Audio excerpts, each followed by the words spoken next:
En ce moment où je prends la parole pour la première fois devant les conseils de sécurité, je garde en mémoire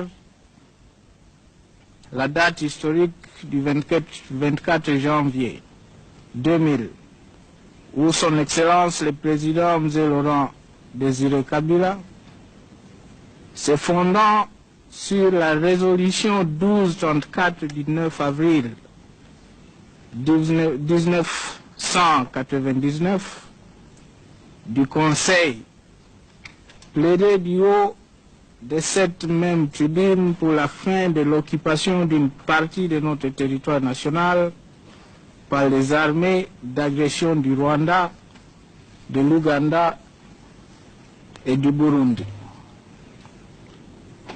Une année après cette adresse, la situation n'a pas changé malgré les nombreux efforts engagés. Bien au contraire, le conflit en République démocratique du Congo totalise déjà près de 3 ans et le bilan est extrêmement lourd. Plus d'1,7 million morts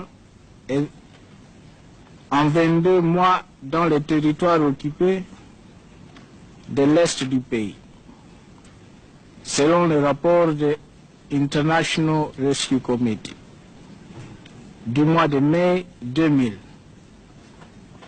Ce chiffre est nettement sous-évalué d'une part parce qu'il n'intègre pas les victimes survenues depuis le mois de mai 2000 et du fait de la poursuite de la guerre d'agression jusqu'à ce jour d'autre part.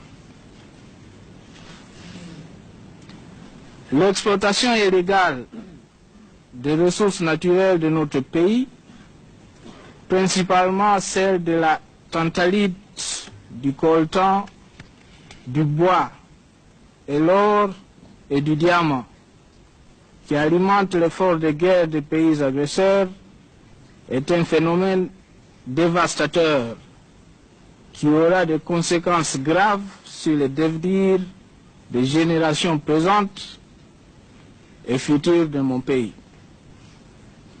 Cette exploitation illégale doit prendre fin. Mon gouvernement vous assure qu'il ne ménagera aucun effort pour coopérer pleinement avec le groupe d'experts ad hoc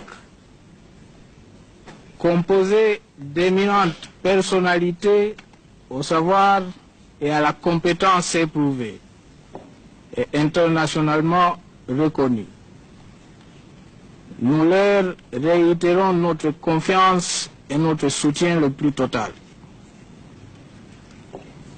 Nous exprimons avec insistance notre souhait que ce groupe vous présente au mois de mars un rapport complet de la situation qui vous permettra de statuer en toute connaissance de cause.